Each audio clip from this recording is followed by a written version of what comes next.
ಈಗ ಮತ್ತಷ್ಟು ಕರೆಗಳು ಸಿದ್ಧವಾಗಿದೆ, ಮಾತಾಡ್ಸೋಣ. ಹಲೋ ಹಲೋ ಅಕ್ಕ. ನಮಸ್ತೆ ಮಾ. ನಮಸ್ತೆ ಅಕ್ಕ. ನಿಮ್ಮ ಹೆಸರು? ನನ್ನ ಹೆಸರು ಎಲ್ಲಮ್ಮ ಅಂತ ಅಕ್ಕ. ಎಲ್ಲಿಂದ ಕರೆ ಮಾಡಿದ್ದೀರಿ? ಹಾವೇರಿ ಡಿಸ್ಟಿಕ್ ರಾಣಿಬೆನ್ನೂರಿಂದ. ಯಾರ ಬಗ್ಗೆ ಮಾತಾಡ್ತೀರಾ? ನನಗೆ ಅಕ್ಕ. ಸರಿಮ್ಮ, ಮಾತಾಡಿ. ಹಲೋ. ಹಲೋ, ನಮಸ್ಕಾರ ತಾಯಿ, ಹೇಳಮ್ಮ. ನಮಸ್ಕಾರ ಗುರುಜಿ. ಹೇಳಮ್ಮ. ಗುರುಜಿ, ನಂಗೆ ಹುಟ್ಟದಾಗಿಂದ ಕಣ್ ಕಾಣಿಸಲ್ಲ. ಯಾವ ಆಸ್ಪತ್ರೆಗೆ ತೋರ್ಸಿದ್ರು ಇಲ್ಲ, ಹುಟ್ಟದಾಗಿಂದ ಆಗೇತಿ, ಬರಲ್ಲ ಅಂತ ಹೇಳಿದ್ರು ಗುರುಜಿ. ಹಂಗಾಗಿ ಎಲ್ಲಾ ಕೈ ಬಿಟ್ಬಿಟ್ಟಿದೀವಿ ಗುರುಜಿ. ಈಗ ಒಂದೇನಂದ್ರೆ ಯಾವ್ದಾದ್ರು ಅನುಷ್ಠಾನ ಮಾಡಿದ್ರೆ ನನ್ ಕಣ್ ಬರ್ಬೋದಾ ಅಂತ ಒಂದು ವಿಷಯ ಗುರುಜಿ. ಆಮೇಲೆ ನನ್ ಮದ್ವೆ ಆಗ್ಬೋದಾ ಇಲ್ಲ ತಾಯಿ ಮನೇಲೆ ಇರ್ತೀನ ಅನ್ನೋದು ಒಂದು ವಿಷಯ ಗುರುಜಿ. ಒಟ್ಟಾರೆ ನನ್ ಲೈಫ್ ಹೆಂಗಿದೆ ಅಂತ ಹೇಳಿ ಗುರುಜಿ. ನಿನ್ನೆಲ್ಲಾ ಪ್ರಶ್ನೆಗಳು ಬಹಳ ಶಾರ್ಪ್ ಆಗಿರುವಂತದ್ದೇ.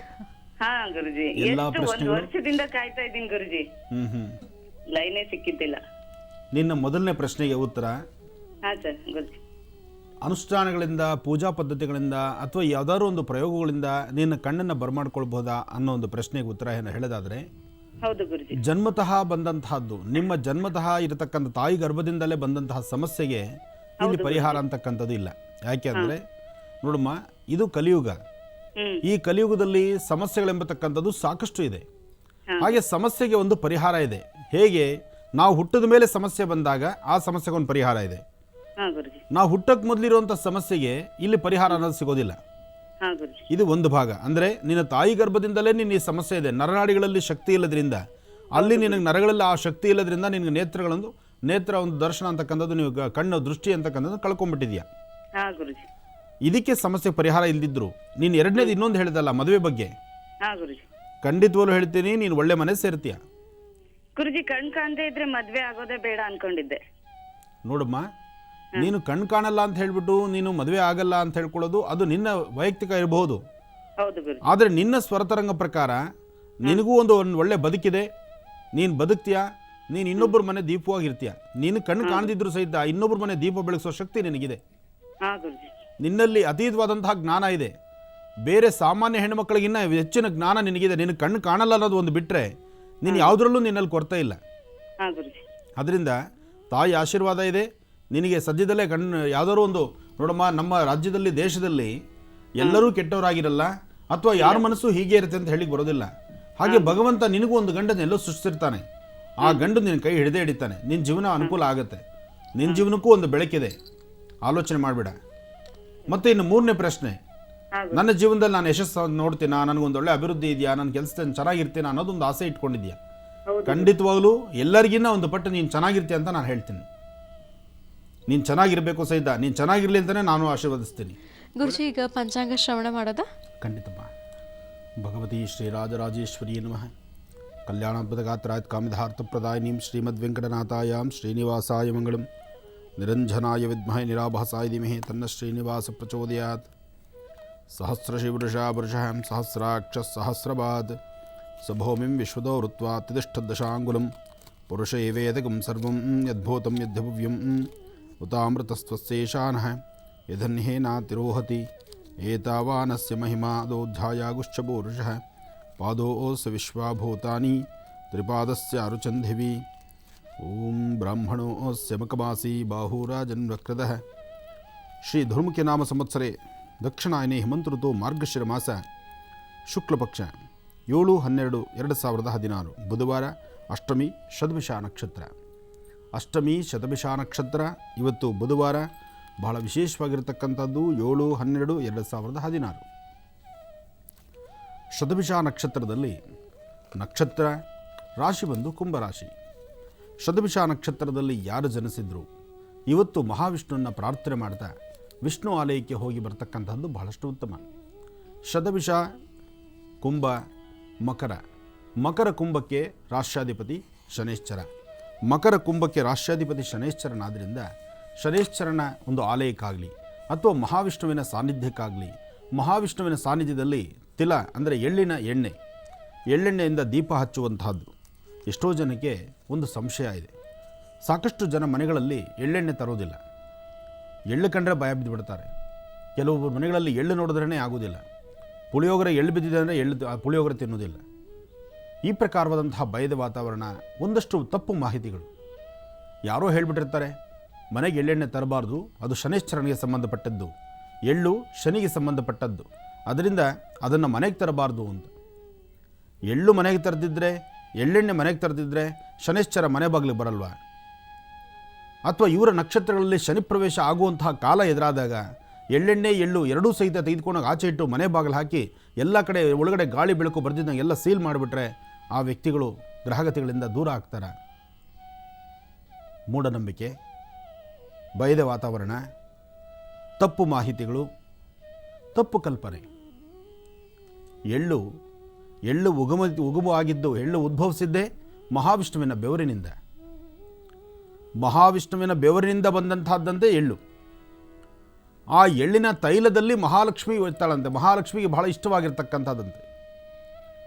ಆದರೆ ಶನೈಶ್ಚರನ ಒಂದು ವಿಶೇಷತೆ ಹೇಗಿದೆ ಅಂದರೆ, ಆತ ಯಾರೊಬ್ಬರ ವಿಚಾರಕ್ಕೂ, ಯಾವುದೇ ಥರ ಶಾಂತಿ ಹೋಮ ಹವನಕ್ಕೂ, ಯಾವುದೇ ಜಪ ಅನುಷ್ಠಾನಕ್ಕೂ ಸಹಿತ ತಲೆ ಬೊಗ್ಸೋದಿಲ್ಲ. ಆತನ ಜವಾಬ್ದಾರಿ, ಆತನ ಡ್ಯೂಟಿ ಏನಿದೆಯೋ ಅದನ್ನು ಕರೆಕ್ಟಾಗಿ ಮಾಡ್ತಾನೆ. 7.5 ವರ್ಷ ಕಾಲ ಶನಿಕಾಟದಲ್ಲಿ ಯಾವ ವ್ಯಕ್ತಿ ನರಳುತ್ತಾನೋ ನರಳುವಂತಹವನ್ನು ಪರಿಪೂರ್ಣವಾದಂತಹ ವಿಗ್ರಹವನ್ನಾಗಿ ಮಾಡ್ತಾನೆ. ಯಾವುದೇ ಒಬ್ಬ ವ್ಯಕ್ತಿಯ ಜಾತಕದಲ್ಲಿ ಶನಿ ಪ್ರವೇಶ ಆಗಲೇಬೇಕು.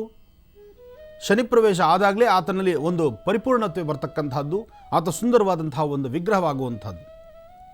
ಇವತ್ತಿಗೂ 7.5 ಶನಿಯ ಶನಿಕಾಟದಲ್ಲಿ 7.5 ಶನಿಕಾಟ, ಶನಿ ಜಾತಕದಲ್ಲಿದ್ದಾಗ, ಜಾತಕದಲ್ಲಿ ಮಹರ್ದಶೆಗಳಲ್ಲಿದ್ದಾಗ ವ್ಯಕ್ತಿ ಸಾವಾಗಲ್ಲ. ಆತ ಆಕ್ಸಿಡೆಂಟ್ ಆಗಲಿ, ರೈಲು ಕೆಳಗೆ ಬೀಳಲಿ, ನೀರೊಳಗೆ ಬೀಳಲಿ, ಸಮುದ್ರದಲ್ಲಿ ಬೀಳಲಿ, ಎಲ್ಲಿ ಬಿದ್ದರೂ ಸಹಿತ ತೇಲ್ಕೊಂಡು ಬರಬೇಕೇ ವಿನಃ, ಎಲ್ಲಿ ಬಿದ್ದರೂ ಸಹಿತ ಕೈಯೋ ಕಾಲ್ಗೋ ಪೆಟ್ಟು ಮಾಡ್ಕೊಂಡು ಆತ ಬದುಕಬೇಕೇ ವಿನಃ ಆತನಿಗೆ ಸಾವಿಲ್ಲ. ಸಾವಿದೆ ಅಂತಕ್ಕಂಥದ್ದು ಇವತ್ತಿಗೂ ಸಹಿತ ಎಲ್ಲೂ ಆಧಾರನೇ ಇಲ್ಲ. ಹಾಗೆ ಎಳ್ಳಿನಲ್ಲಿ ಅಂತಹ ಒಂದು ವಿಶೇಷತೆ ಇದೆ. ಆ ಎಳ್ಳೆಣ್ಣೆನ ನಾವು ದೀಪ ಹಚ್ಚೋದ್ರಿಂದ ನಿಜಕ್ಕೂ ಬಹಳ ಒಳಿತು. ಎಷ್ಟೋ ಜನ ಮನೆಗಳಲ್ಲಿ ಎಳ್ಳೆಣ್ಣೆ ತರಲ್ಲ. ಯಾತಕ್ಕಾಗಿ? ಎಲ್ಲಿನ ಮನೆಗೆ ಶನಿ ಬಂದು ಕೂತ್ಕೊಂಡ್ಬಿಡ್ತಾನೋ, ಶನೈಶ್ಚರ ತನ್ನ ಒಂಟಿಗಾಲಲ್ಲಿ ಬಂದು ನಿಂತ್ಕೊಂಡ್ಬಿಡ್ತಾನೋ, ಬಂದು ನಮ್ಮ ಮನೇಲಿರ್ತಕ್ಕಂಥವ್ರು ಎಲ್ಲ ತೊಂದರೆ ಕೊಡ್ತಾನೋ ಅನ್ನೋ ಭಯದಿಂದ. ಆ ಭಯನ ಇವತ್ತಿಗೆ ಬಿಟ್ಬಿಡಿ.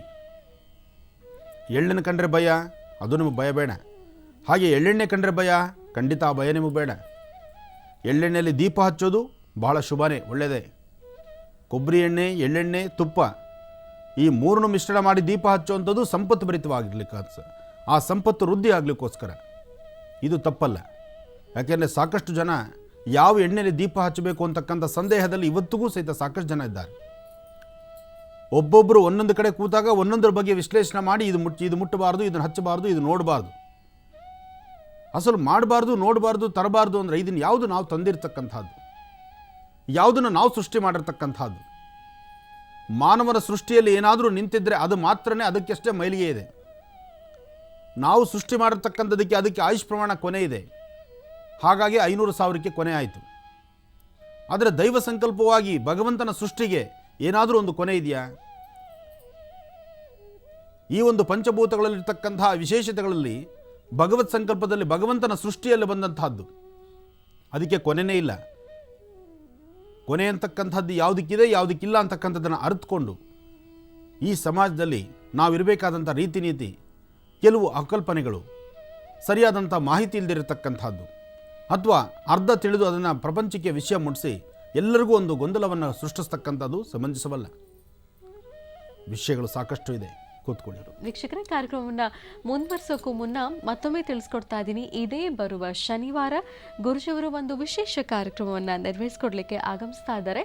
ಬೆಂಗಳೂರಿನ ಮೀನಾಕ್ಷಿ ನಗರ ಕಾಮಾಕ್ಷಿ ಪಾಳ್ಯಕ್ಕೆ. ಅಲ್ಲಿ ನಡೀತಾ ಇರುವಂತಹ ಕಾರ್ಯಕ್ರಮ ಶಂಕರ್ನಾಗ್ ಅಭಿಮಾನಿಗಳ ಸಂಘದ ವತಿಯಿಂದ ಅದ್ಧೂರಿಯಾಗಿ ವಿಜೃಂಭಣೆಯಿಂದ ವೈಭವಯುತವಾಗಿ ಆಚರಿಸಲಾಗ್ತಾ ಇದೆ ಅಣ್ಣಮ್ಮ ದೇವಿಯ ಸಂಭ್ರಮದ ಮಹೋತ್ಸವ. ಕಾರ್ಯಕ್ರಮ ಶುಕ್ರವಾರದಿಂದ ಪ್ರಾರಂಭ ಆಗುತ್ತೆ. 3 ದಿನಗಳ ಕಾಲ ನಡೆಯುವಂಥದ್ದು. ಶುಕ್ರವಾರ, ಶನಿವಾರ ಮತ್ತು ಭಾನುವಾರ. ಈ 3 ದಿನಗಳಲ್ಲಿ ಶನಿವಾರ ಡಿಸೆಂಬರ್ 10ನೇ ತಾರೀಕು ಗುರುಜಿಯವರು ಆಗಮಿಸ್ತಾರೆ. ಸಂಜೆ ಸುಮಾರು 6:30 ಹೊತ್ತಿಗೆ ಕಾರ್ಯಕ್ರಮ ಪ್ರಾರಂಭ ಆಗುತ್ತೆ. ಗುರುಜಿಯವರು ಇದೇ ಸಂದರ್ಭದಲ್ಲಿ ಆಶೀರ್ವಚನವನ್ನು ನೀಡ್ತಾರೆ. ಜೊತೆಗೆ ದೇವಿಗೆ ವಿಶೇಷವಾಗಿ ದೀಪ ಅನುಷ್ಠಾನವನ್ನು ಸಾಮೂಹಿಕವಾಗಿ ಎಲ್ಲರೂ ಕೂಡ ಆಚರಿಸಬಹುದು. ದೀಪಾನುಷ್ಠಾನಕ್ಕೆ ಸಾಮಗ್ರಿಗಳು ಏನೆಲ್ಲ ಬೇಕು ನಿಮಗೆಲ್ಲ ಗೊತ್ತೇ ಇದೆ. ಒಂದು ಮಣ್ಣಿನ ಹಣತೆ ಬೇಕಾಗುತ್ತೆ, ಒಂದು ಸ್ವಲ್ಪ ಅಕ್ಕಿ ಹಿಟ್ಟು ಅಥವಾ ಅರಿಶಿನ ಚೌಕಾಕಾರವನ್ನು ಹಾಕಲಿಕ್ಕೆ ಒಂದು ಮುತ್ತುಗದ ಎಲೆ ಬೇಕು, ಒಂದಿಷ್ಟು ಅಕ್ಕಿ, ಗೋಧಿ, ಹೆಸರು ಕಾಳು, ಈ 3 ಧಾನ್ಯಗಳು ಬೇಕು. ಜೊತೆಗೆ ಕೊಬ್ಬರಿ ಎಣ್ಣೆ, ಎಳ್ಳೆಣ್ಣೆ ಮತ್ತು ತುಪ್ಪ, ತುಂಬೆ ಎಲೆ, ಇವಿಷ್ಟು ಸಾಮಗ್ರಿಗಳನ್ನು ಸಿದ್ಧಪಡಿಸ್ಕೊಳ್ಳಿ. ಒಂದಿಷ್ಟು ಮಂಗಳ ದ್ರವ್ಯಗಳು, ಪೂಜಾ ಸಾಮಗ್ರಿಗಳ ಜೊತೆಗೆ ಖಂಡಿತವಾಗಿಯೂ ಭಾಗವಹಿಸಿ ದೇವಿಗೆ ಸಾಮೂಹಿಕವಾಗಿ ಒಟ್ಟಾಗಿ ನಾವೆಲ್ಲರೂ ದೀಪ ಅನುಷ್ಠಾನವನ್ನು ಆಚರಿಸೋಣ. ಶುಭ ಫಲಗಳನ್ನು ನಮ್ಮದಾಗಿಸ್ಕೊಳ್ಳೋಣ. ಖಂಡಿತವಾಗಿಯೂ ಆಗಮಿಸಿ. 6ನೇ ಮುಖ್ಯ ರಸ್ತೆ, ಮೀನಾಕ್ಷಿ ನಗರ, ಕಾಮಾಕ್ಷಿ ಪಾಳ್ಯ, ಡಿಸೆಂಬರ್ 10ನೇ ತಾರೀಕು ಶನಿವಾರ, ಅಣ್ಣಮ್ಮ ದೇವಿಯ ಸಂಭ್ರಮದ ಮಹೋತ್ಸವ.